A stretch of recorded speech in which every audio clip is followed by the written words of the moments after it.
महोदय, तारीख 24 को राजस्थान के मुख्यमंत्री अशोक गहलोत ने वर्ष 21-22 के लिए राज्य का जो बजट पेश किया उसका सहर्ष खुशी से मैं समर्थन करता हूं। इस बजट में समर्थन हम इसलिए करते हैं कि मुख्यमंत्री ने कृषकों को, पशुपालकों को, गरीब बच्चों, जो विद्यार्थी है, पढ़ने वालों और गरीब इंसान जिनकी पेंशनों के बारे में इन्होंने हर जगह राशि बढ़ाई है और किसी को महरूम नहीं छोड़ा है। इससे साबित होता है कि मुख्यमंत्री की नीयत साफ और गरीब पर रहम करने का इरादा जाहिर हुआ। इसलिए राजस्थान के मुख्यमंत्री को हम बहुत बहुत धन्यवाद देते हैं। ये पूरा साल कुदरती अपन सभी पर संकट का गुजरा और इस संकट के दौर में आप और हम सभी लोगों के सहयोग से मुख्यमंत्री ने सतर्कता और ईमानदारी से इस कोरोना की बीमारी को बचाव की खूब कोशिश की, जिससे इस राज्य में कोई भारी नुकसान नहीं हो सका। और इसका प्रमाण आपको ही मानना चाहिए, देश के प्रधानमंत्री ने भी तारीफ कर दी। इसलिए आप आलोचना के हकदार नहीं रहे, क्योंकि देश के प्रधानमंत्री के पास जितनी जानकारी होती है स्टेटों की, इतनी अपने पास नहीं होती है और वो कोई अनजान आदमी नहीं है। उसने ये तारीफ ईमानदारी से की है। मैं उनको भी धन्यवाद देता हूँ कि सच्चाई नहीं छुपाई। इसके साथ में इन आंकड़ों को बताना, एक दूसरे की आलोचना करना, एक दूसरे की तारीफ करना, इस आदत का मैं नहीं हूँ। मैं अपने आप में ये समझता हूँ कि हम इस हाउस में जनता की नुमाइंदगी करने के लिए आए हैं और जनता की नुमाइंदगी में हम इस सदन में और सरकार में उनका ध्यान सच्चाई के तौर पे आकृष्ट करने का हमारा कर्तव्य है। मैं आपकी बीजेपी वालों को कहना चाहता हूं और सरकार को सुझाव देना चाहता हूं। आपने पिछले टाइम में 50 बच्चों पर एक मास्टर की पोस्ट का क्राइटेरिया तय किया, जिससे राजस्थान के पिछड़े इलाकों में हजारों की तादाद में स्कूलें बंद की। मैं ये कहता हूं कि 50 की तादाद पर नहीं, 60 की तादाद पर आप एक मास्टर की पोस्ट रखो तो हमें कोई एतराज नहीं है। देश की, इलाके की भौगोलिक परिस्थितियों पर भी सरकार कोई भी चलाएगा, उनको हिसाब रखना चाहिए। मैं बाड़मेर जिले का आपको हिसाब बताता हूँ। शिव विधानसभा एक क्षेत्र ऐसा है जिसका 9057 स्क्वायर किलोमीटर का एरिया है। इसी जिले का पायतू कॉन्स्टिट्यूंसी का एरिया है जो 3957 का है और बाड़मेर विधानसभा क्षेत्र का 2900 का है और पचवदरा का 2680 का है, सिवाने का 3100 है, गुड़ामालानी का 3048 है और चौहटन का 3642 है।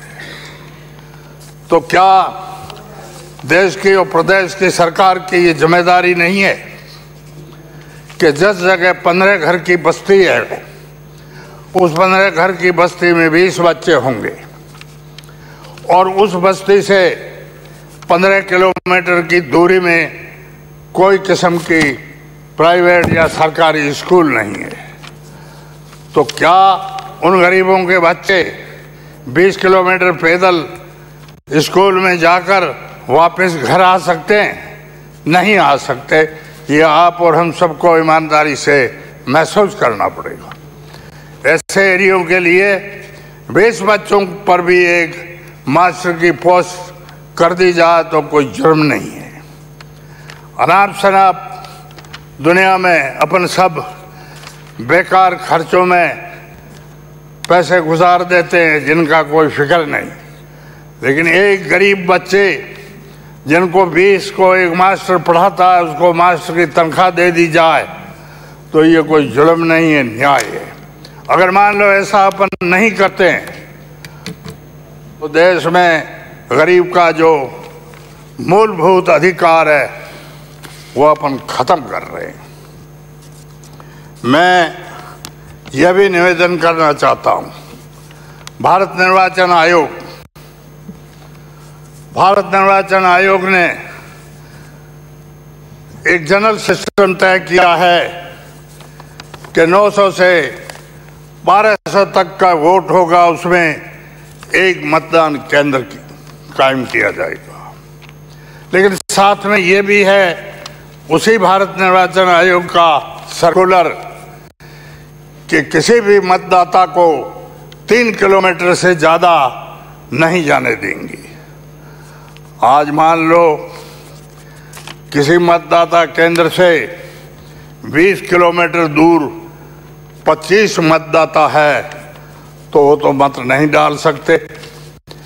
जब ईमानदारी से चुनाव कमीशन चुनाव कराता है तो कोई पार्टी अपने साधन से उन मतदाताओं को नहीं ला सकती, सरकार अपने खर्चे से उन मतदाताओं को बूथ पर नहीं ला सकती।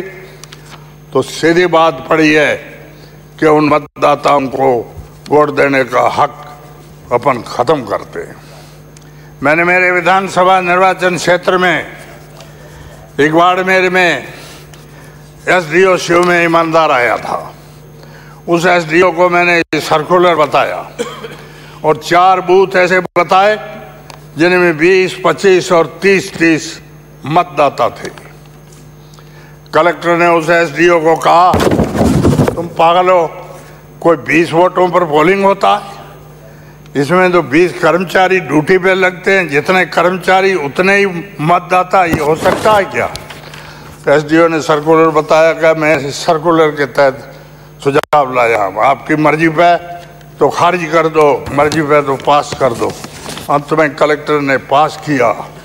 मेरे विधानसभा निर्वाचन क्षेत्र में 6 ऐसे बूथ है जिनके 20 से 25 तक वोट है और वो पोलिंग स्टेशन है।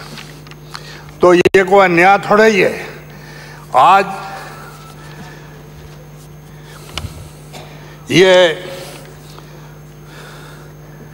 पॉपुलेशन है, शिव में पॉपुलेशन है 4,07,701, बायतू में पॉपुलेशन है 3,39,000, बाड़मेर में पॉपुलेशन है 3,70,000, पचमढ़ा में 3,36,000, सिवाने में 3,64,000, गुड़ामालानी में 3,24,000, चौहटन में 4,22,000। अब सभी आप और हम सब फैसला करते हैं, 5-5 स्कूलें खोल दो बस हर विधानसभा क्षेत्र में, ये हक सब बराबर। अब एक क्षेत्र ऐसा है जिसका 9,000 स्क्वायर किलोमीटर एरिया है, जिसमें इतनी दूरी पर इंसान बसे हुए हैं और उनकी पॉपुलेशन जहां अच्छी स्कूलों कॉलेजों की सुविधा है, जहां अच्छे पैसे वाले लोग रहते हैं, उनसे ज़्यादा उनकी पॉपुलेशन और ज़्यादा एरिया और स्कूलें 5 दे दी, न्याय कर दिया। ये न्याय नहीं है, गैर इंसाफ है। और ये वो कहावत मारवाड़ी की आधार अंधेर कुताजी में वो किस्सा है, न्याय उस पॉपुलेशन के आधार पर करो और उस दूरी के आधार पर करो। दूसरी बात मैं ये बताना चाहता हूँ, पीने का पानी जैसलमेर से मोहनगढ़ लिफ्ट कैनाल का इंदिरा गांधी नहर से बाड़मेर जिले को पीने का पानी आता है। और उससे सबसे पहले तहसील शिव का बरियाड़ा गांव, सेकंड राजलाल, गूंगा और शिव गांव आता है। और उसके बाद में बाड़मेर सिटी और बाड़मेर बीएसएफ और आर्मी को भी पानी दिया जाता है। लेकिन इस पानी की व्यवस्था पीएचडी ने किस प्रकार की है? यहाँ इनका हेडवर्क नीमला या भाड़खा होना चाहिए था, उसका इन्होंने एक चोखला गांव में जाके किया और वहाँ पानी का हेड होने से वो पानी को बाड़मेर से भी डाइवर्ट कर दिया और शिव के सिर्फ 3 गांव को पानी मिलता है। और सरकार की तरफ से शिव तहसील के तमाम काम शिव करता है, पानी जाता है सिर्फ 3-4 गाँव में। ये विभाग की लापरवाही और कमजोरी और अव्यवस्था है। मैं मंत्री जी को कहता हूँ, आपको उस पर एक्शन लेना चाहिए। गलती कौन कर रहा है उनको सजा देनी चाहिए। दूसरी बात मैं ये कहना चाहूँगा, आज से पहले 8 साल नर्मदा प्रोजेक्ट शिफ्ट हुआ, जिसमें पैसे रखे 601 करोड़, और जिन गांव में नहर का के नज़दीक कहीं पानी नहीं है और अंडरग्राउंड जल की कोई सुविधा नहीं है, उस जगह के लिए ये तहसील चौहटन, रामसर और गढ़ा रोड के लिए गया। और इसमें आधे से ज़्यादा मेरे ख्याल में पैसे खर्च भी हो गए, लेकिन पानी आज तारीख तक एक भी गांव में नहीं गया। क्या ये विभाग चलता है? इस पर विचार करना चाहिए सभी को। और इतनी बड़ी रकम का व्यवस्था होना और खर्च होने के बाद में एक गांव तक भी पानी न जाना, ये पनिशमेंट के अधिकारी हकदार हैं, उनको पनिशमेंट करना चाहिए। इसके साथ मेरा ये निवेदन है सभापति महोदय, आपसे और हमारी सरकार से और हमारे भाई विपक्षियों से, सरकारी छोटी छोटी नौकरियों की भर्ती पर जो पाबंदी है, ये जनहित में नहीं है। जलदाय विभाग में फिटर होता है और एक बेलदार होता है और एक लाइनमैन होता है, ये फर्स्ट क्लास के नौकर हैं। इनकी भर्तियां बंद की है राज के खजाने की बचत के लिए। बड़े बड़े जहां लाखों रुपया तनख्वाह उठाते हैं और लाखों रुपया जिन्हें व्यय होता है सरकार का, उसको रोकने से तो बचत नहीं होगी। एक फर्स्ट क्लास के आदमी की तनख्वाह रोक करके या न भर्ती करके अपन स्टेट की बचत करते हैं तो अपन सब जनता के गुनहगार हैं और इंसाफ के पे नहीं कर रहे। शासन का असली काम है कमज़ोर को ऊपर उठाओ, निर्बल को सबल के बराबर लाओ, ये शासन की ड्यूटी है। अब पुलिस में ही भर्ती होती है। पुराने ज़माने में जो सिस्टम था अच्छा था, उस कमेटी का चेयरमैन जिले का एसपी होता था, 1-2 डिवाई एसपी उसके बोर्ड कमेटी के मेंबर थे। हाँ, ये एमएलए एमपी अपने अपने आदमियों के लिए सिफारिश करते हैं तो एक एक आदमी उनके कहने से वो लिहाज से रखता था, तो ये कौन सा गुनाह करता था? अनफिट आदमी को तो वो करते नहीं थे। फिजिकली जो फिट आता था, पढ़ाई जितनी का क्राइटेरिया उतना होता था, उनमें से किसी का नाम आता तो वो अपना कहना मानते थे। उससे मेरा कहने का मतलब है लोकल फोर्स भर्ती होती थी।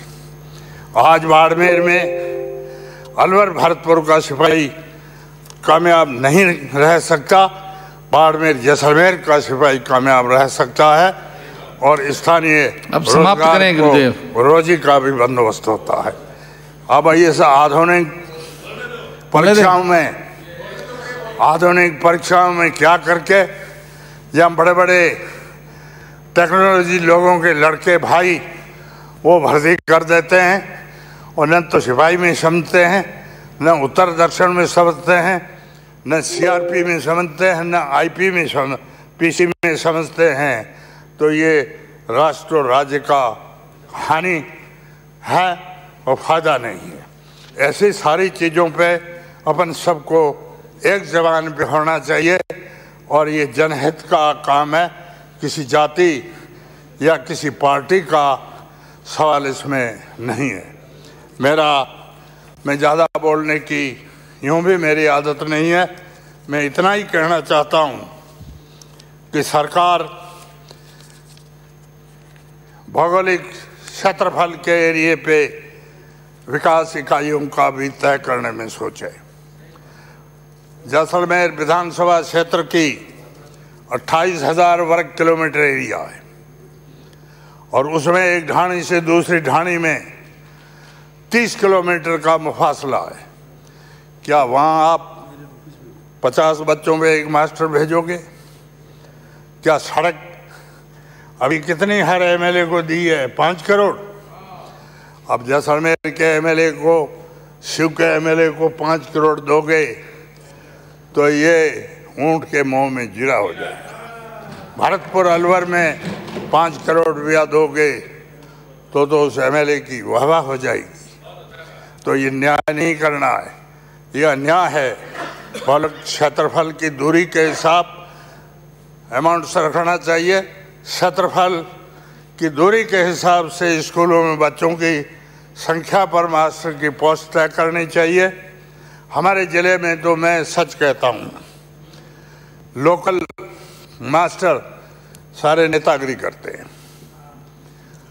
और ये भरतपुर, सीकर, अलवर, जयपुर, नागौर, झुंझुनू के मास्टर हमारे गांव में लगे रहते थे। इन्होंने हमारे बच्चों को पढ़ाया। आपकी सरकार ने आते ही रेगिस्तानी 11 जिलों पर जो कांग्रेस की सरकार ने पाबंदी रखी थी पहाड़ी और रेगिस्तानी क्षेत्रों में, वो पाबंदी आपने हटा दी। आपके मास्टर सब वहाँ से हट गए। अब सारी स्कूलें बंद पड़ी हैं। आखिर में मैं बात सभापति महोदय ये कहना चाहता हूँ, कुछ क्षेत्र ऐसे हैं जैसे हमारा चौहटन और शिव एरिया है, इसमें 85% जनसंख्या रिजर्व क्लास की है, ओबीसी और ये अनुसूचित जाति, अनुसूचित जनजाति की। और शिक्षा के स्तर सारे हिंदुस्तान में उस एरिया में सबसे नीचा है। और आज की तारीख में आप जांच करा लो, वहाँ की हर सेकेंडरी स्कूल में न तो अंग्रेजी का मास्टर है, न गणित का मास्टर है, न भूगोल का मास्टर है, न हिंदी का मास्टर है। धन्यवाद साहब। और फिर इल्ज़ाम आएगा उन पर, आप लोग पढ़ते ही नहीं। पढ़ें क्या? मेन विषय का मास्टर कभी उस स्कूल में नहीं है। मेरे गांव में मॉडल स्कूल है, उसमें बच्चे दूसरी मॉडल स्कूलों से कम थे, लेकिन रिजल्ट हमारी उस स्कूल का जिले में सबसे अच्छा आया। और 3 विषयों के टीचर उसमें हमेशा नहीं रहे। मैं शिक्षा मंत्री से 10 बार मिला हूँ, ये शिकायत की, तो डायरेक्टर एजुकेशन ने बतौर सजा के एक प्रिंसिपल नेता ने भेजा। उसने जाके क्या धंधा किया कि भाई ये स्कूल तो चलेगी नहीं, ख़त्म होने वाली है, बाहर चले जाओ। 100 टीसी काट दी। 100 बच्चों की टीसी काटने का मतलब उस मॉडल स्कूल को प्रिंसिपल बंद करना चाहता है। मैं शिक्षा मंत्री के घर गया तो कुछ लोगों ने कहा साहब वो दफ्तर वाले लोगों से टाइम का पूछो। दफ्तर वालों को पूछा, साहब की तबीयत नरम है। दूसरे दिन गया तो साहब की तबीयत नरम है। सभापति महोदय, ये देश गरीब है और ये गांधीवादी देश है। इन मंत्रियों के पास भी बहुत ज़्यादा फर्नीचर, आराम, मौज करने का नहीं होना चाहिए। सादगी से इनको भी रहना चाहिए। एक एमएलए को मंत्री 2 दिन मुगालता करता है कि मेरी तबीयत नरम है, तो ये क्या है? मंत्री इस गरीब आवाम को निहाल करेंगे। अब समाप्त करें साहब। अब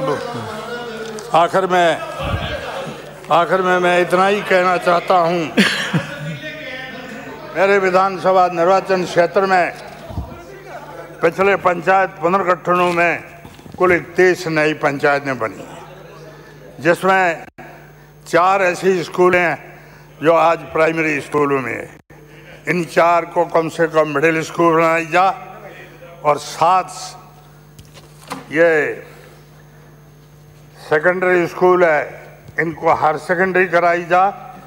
19 मिडिल स्कूल है, इनको सेकेंडरी की जाए, और 1 स्कूल ऐसी है, पंचायत ऐसी है जिसमें पहले से ही हायर सेकेंडरी थी।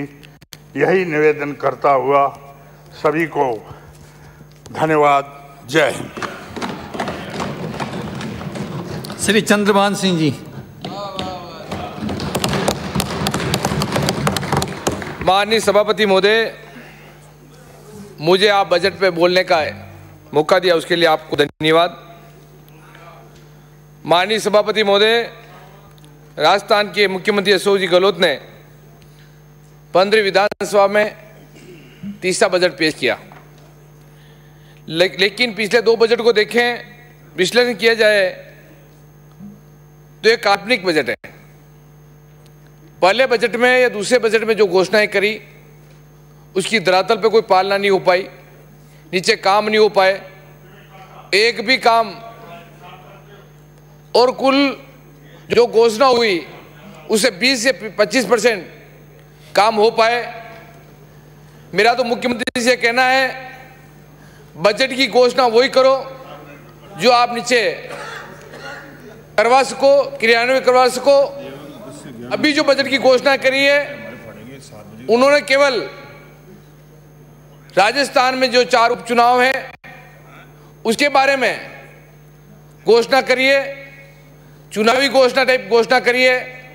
मेरे को नहीं लगता है पिछले 2 बजट काल्पनिक हुए, ये बजट ही उनका काल्पनिक होगा। ये सरकार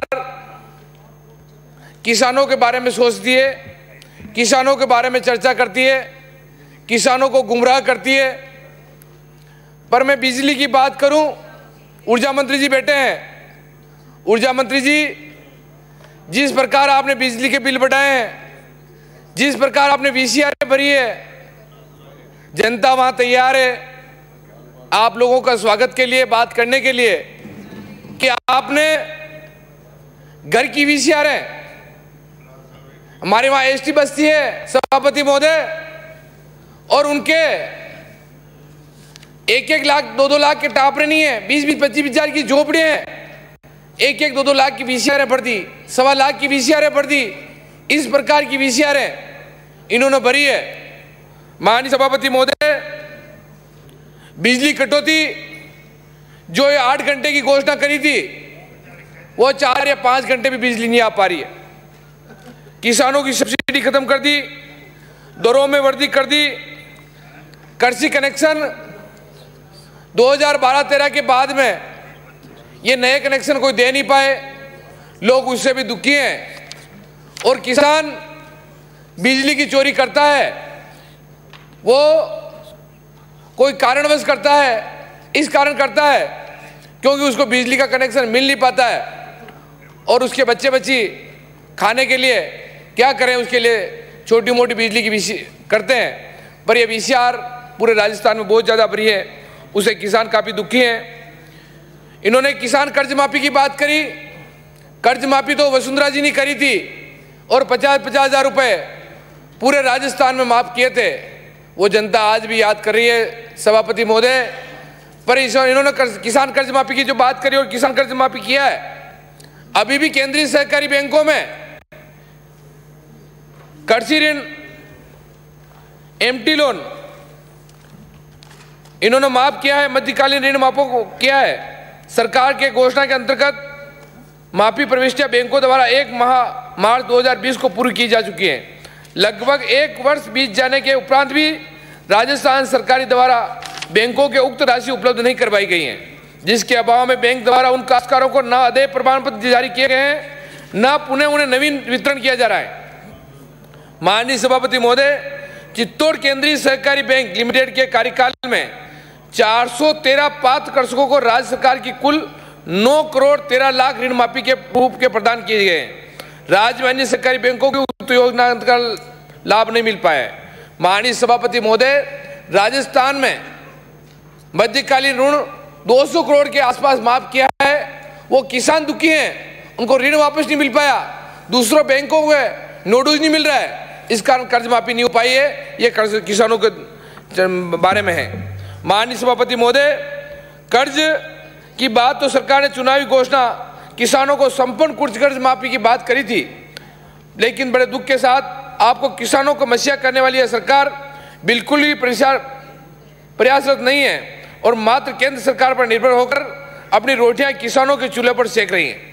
प्रदेश में 18 लाख किसान कर्ज माफी की ओर देख रहे हैं, लेकिन सिर्फ किसानों को काल्पनिक वादे कर गुमराह करने में व्यस्त हैं। पिछले बजट में सरकार ने किसान कल्याण कोष बनाया और उसकी घोषणा करेगी, पर उसका अमल अभी तक नहीं हुआ। माननीय सभापति महोदय, इन्होंने युवा बेरोजगारों को पता देने की बात भी करी, चुनाव में काफी बढ़ चढ़ के उनका पर्चे भी भरे। जब चुनाव चल रहा था, इन्होंने जगह जगह टेबल कुर्सी लगाकर इन्होंने ये कहा कि हम युवा बेरोजगारों को 3500 रुपये भत्ता देंगे। माननीय सभापति महोदय, इन्होंने एक भी रुपये वहां नहीं दिया। उसके अलावा एक साल से बेरोजगार भत्ता देने में 1 लाख से ज्यादा बेरोजगारी भत्ता देना बंद कर दिया। नई स्कूलों में व्याख्याता भर्ती, कंप्यूटर शिक्षक भर्ती निकालने की घोषणा की थी, लेकिन अभी तक दोनों भर्तियों में विज्ञप्ति जारी नहीं हुए। माननीय सभापति महोदय, 5 मार्च 2019 को मुख्यमंत्री द्वारा पंचायत एलडीसी भर्ती 2013 10,029 पदों पर नियुक्ति कैलेंडर जारी किया, लेकिन अभी तक बेरोजगारों को नियुक्ति नहीं मिली। माननीय पिछले बजट में 75,000 पदों पर भर्ती की घोषणा की, जिसमें 6,000 ऊर्जा विभागों की भर्ती की घोषणा की, एक पद भी नहीं निकली। अपनी गलत मॉनिटरिंग लापरवाही के कारण लाइब्रेरियन भर्तियां, सभापति महोदय, बेरोजगारों को युवा के लिए राजस्थान में भर्तियां बाहर के राज्यों को कोटा भी समाप्त करना चाहिए। जैसे उत्तर प्रदेश में किया है, उस प्रकार राजस्थान में भी यहाँ के युवाओं का बाहर का जो भी एमपी से, गुजरात से जो भी आए, उनको यहाँ नौकरी नहीं मिले, राजस्थान वासियों को नौकरी मिले, ऐसी मैं मांग करता हूँ। हमारी भाजपा सरकार में अपने कार्यकाल में जो भर्तियां निकाली थी, उन्हें या तो रद्द कर दी या फिर किसी प्रकार की अड़चन पैदा कर उन्हें साकार नहीं होने दिया। रेडियोग्राफी, टेक्नीशियन, फार्मेसिस्ट, पटवारी भर्ती परीक्षा में भी स्थगित कर दी। पटवारी आज हड़ताल पे हैं, पूरे राजस्थान में काम बंद है, किसान परेशान हो रहे हैं। उनकी छोटी मोटी अभी गेहूं की तुलाई के लिए, दूसरे कामों के लिए, उससे भी सभापति महोदय काफी दुखी हैं। उनकी भी पटवारी की भर्ती भी चालू करवाएं और उनकी मांगों की पूर्ति भी माननीय सभापति महोदय। संविदा कर्मियों की स्थायी करने की मांग, लेकिन सरकार को बिल्कुल नहीं है। महानरेगा में 60,000, विद्यार्थी मित्र 24,000, पंचायत सहायक 27,000, पैरा टीचर 15,000, फार्मेसिस्ट 1500, एनआरएचएम 4500, प्रेरक 17,500, जनता जल 10,000, 58,000, आशा सहयोगिनी 62,000, आंगनबाड़ी कार्यकर्ता 56,000 सहयोगिनी। इस तरह की इनको अस्थायी करने की बात थी, उनको भी नहीं कर पाए। पटवारियों की जो विसंगतियों की बात है, उन विसंगतियों को दूर करना चाहिए, उस आंदोलन को भी खत्म करना चाहिए, क्योंकि पटवारी के कारण काफी दिक्कतें नीचे आ रही है। माननीय सभापति महोदय, मैं खाद्य विभाग की बात करूं, इन्होंने सरकार ने ये बात कही थी हम 100% लोगों को खाद्य सुरक्षा से जोड़ेंगे, पर पिछले 1 साल से पोर्टल बंद है। एक भी गरीब आदमी खाद्य सुरक्षा में नाम नहीं जुड़ पाया और उसमें लाखों की तादाद में उनके नाम काट दिए गए। ऐसे ऐसे नामों को पार्टी पोलिटिक्स करके, ये कांग्रेस का है, ये बीजेपी का है, इस तरह करके उनके नाम काटे। माननीय सभापति, ऐसा भी नहीं होना चाहिए। माननीय, मैं सार्वजनिक विभाग की बात करूं, पीडब्ल्यूडी की बात करूं, हमारी भाजपा सरकार में मुख्यमंत्री वसुंधरा जी ने जो घोषणा करी थी, उनको भी अटका दी। मेरे विधानसभा में काफी इस तरह की रोडें थी, उनको भी बंद कर दी। माननीय सभा और पायलट साहब मुख्यमंत्री जी ने जो घोषणा करी थी, उनको भी अटका दी।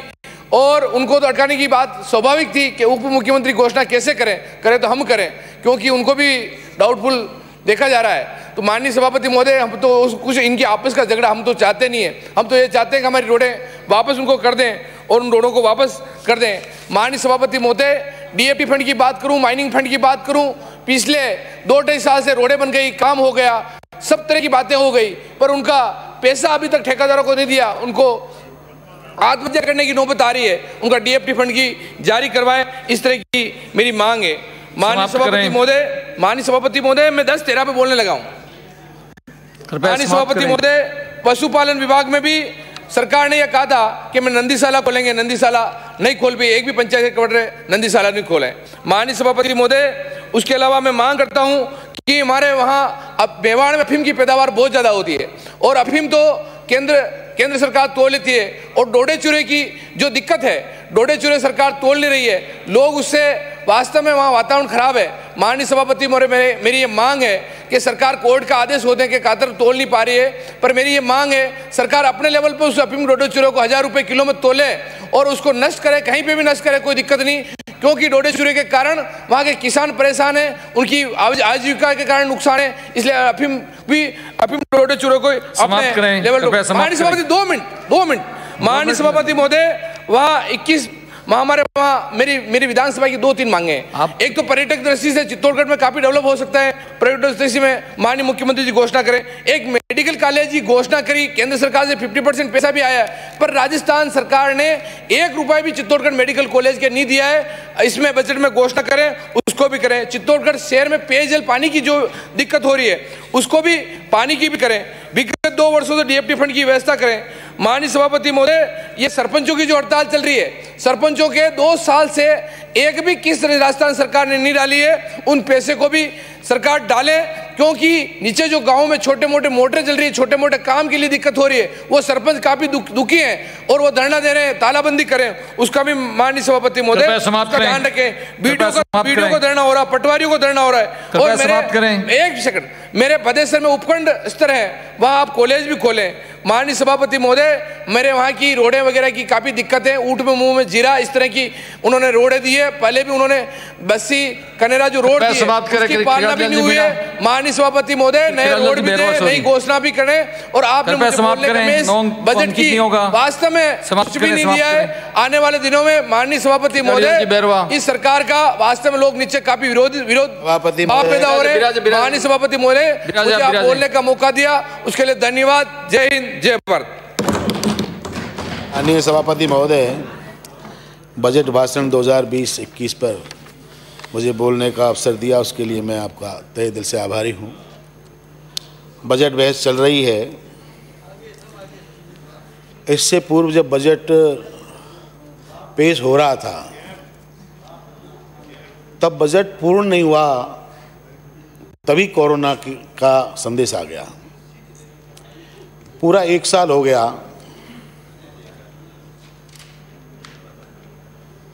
कोरोना का जो रूप है वो सबने हमने देखा है,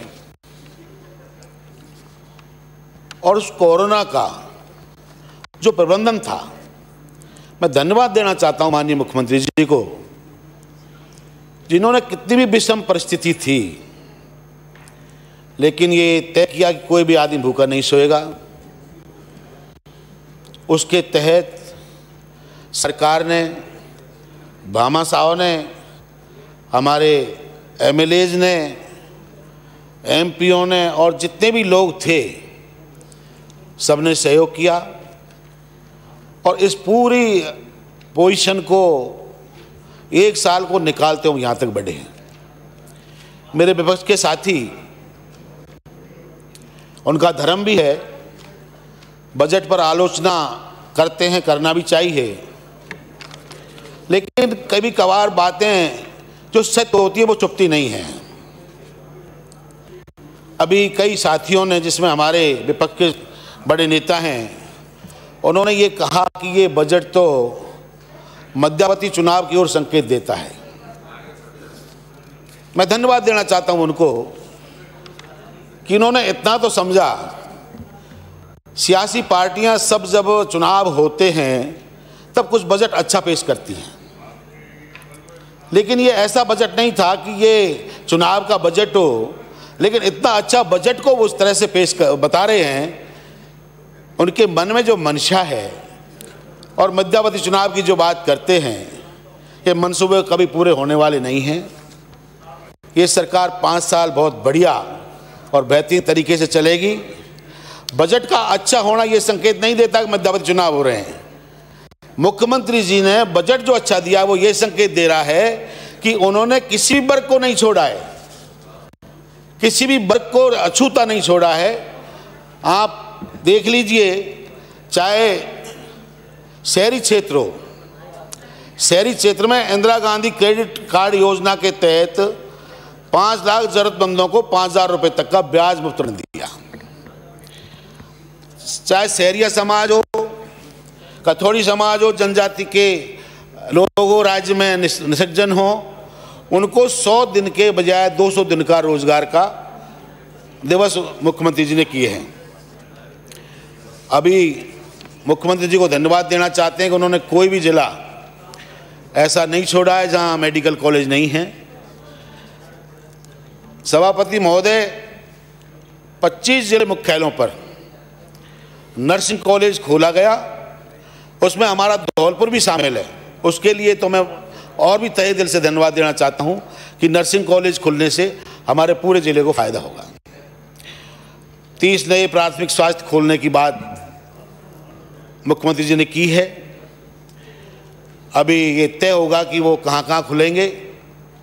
मेरे इलाके में भी एक आवश्यकता है, तो इस मौके पर मैं ये कहना चाहूँगा कि मऊ गुलावली में भी अगर ये स्वास्थ्य केंद्र मेरे यहाँ ज़िले में खोल दिया जाए तो बड़ा ठीक रहेगा।